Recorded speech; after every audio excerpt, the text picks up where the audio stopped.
Hey y'all, I hope you're doing well. Hope everybody's having a good evening. I wanted to talk to y'all real quick about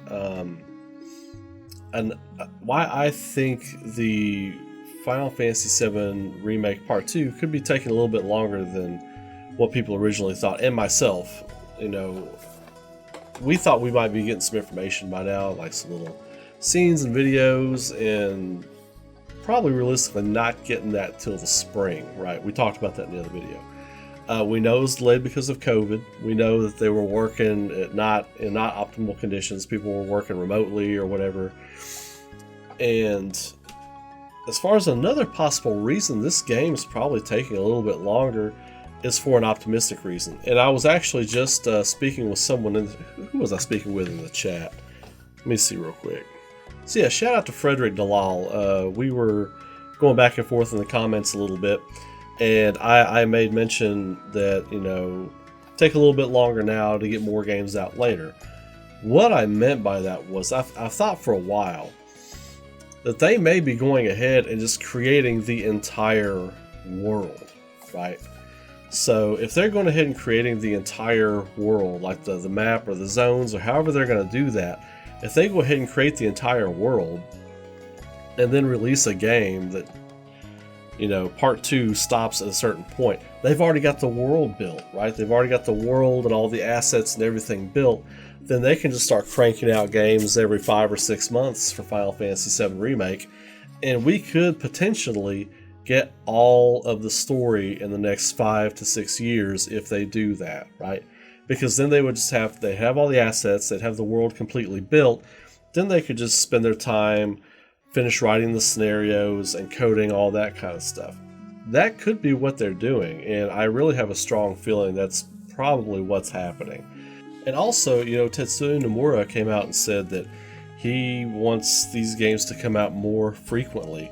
And if you want these games to come out more frequently, which I think a lot of us would be cool with, and really I would be very cool with that, I think you still have to maintain a high level of quality and a high level of content. This helps you get that done, right? Because then you can just focus on the quality and the amount of content you're getting in the game, because everything is already built. I mean, you build the whole world. You build the forests, you build the mountains, you build the caves, you build the dungeons, you build the different Mako reactors all over the world, you build the towns, you build all the houses, you build everything. You go ahead and build the whole thing. So that way, you can just start dropping assets where they need to be and coding in the story. And I think Tetsuya Nomura gets his wish, and Yoshinori Kitase gets his wish by maintaining a high level of quality, high level of content, all the things they wanted to do before they couldn't. And Tetsuya Nomura can release the games quickly. Square Enix wants that too, because they want to make that money on each release. So we'll see how that happens. We'll see how that plays out. I'm not a game designer. I don't know anything about that world by any means. There's other YouTubers who know a lot more about that stuff. But I'm just thinking project-based. If I were working on a project that had like a big storytelling scope and a big world, I would want to tackle that first, get that done.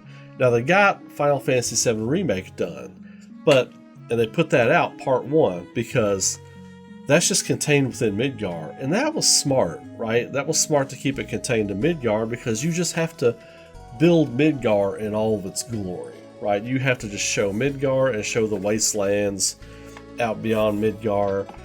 You don't even get an inkling of what the rest of the world looks like, except for in that Shinra Tower video where they're showing the ancients, and you see glimpses of kind of like the more lush parts of the world back in the day.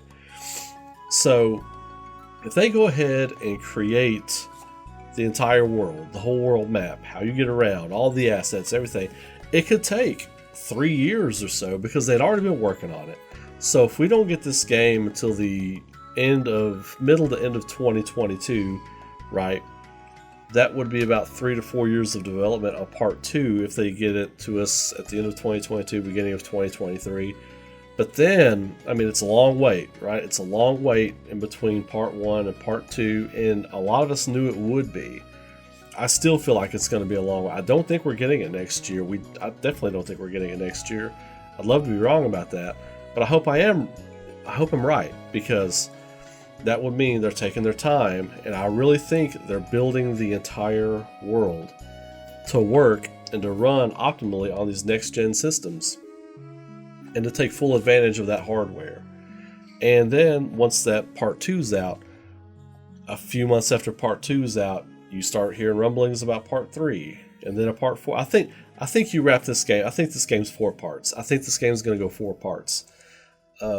But those 4 parts could come out quickly if they do it this way. And I think they probably are doing it this way. I think you've got everybody working hard on getting this world done. That's why we haven't seen or heard anything, because they're working on it. They're hard at work, and they're getting this thing done, and I think they're doing it the right way.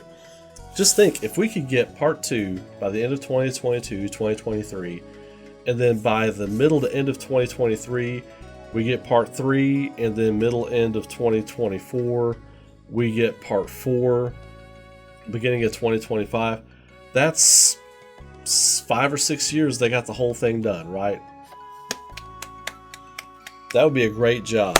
That would be a great job. And I think it's possible. We could be playing the end of Final Fantasy VII Remake in about 5 years. Because now it does take a long time still to plan those scenarios and write those scenarios and stuff, but you don't have to build a new Monopoly board, right? You've already got the quest, the world, the board that the quest is going to be on laid out. You just have to put your pieces where they need to go. All the assets just need to go where they need to go. I think that would be good. What do you all think about that? Do you all have the same theory, or is that wrong? Is that the people probably know more about what they're doing development-wise than I do, because I just give my theories and my thoughts and let you all have it as I see it, basically. But I think that could be what they're doing. I think that probably is what they're doing. So let me know what you all think. I'd be happy to continue the conversation. Again, thank you, Frederick Dalal, because I had meant to make a video about that a few months ago, and I totally never got around to it. And then we were talking in the chat, and then it made me think about it. So you all have a great night. Keep rocking. I look forward to seeing you all in the comments. Let me know what you all think about that. If you like that video, subscribe to the channel. I really appreciate it. Throw a like on the video. That is much appreciated. And you all have a great night. Take care. Keep rocking. I will see you all in the next video.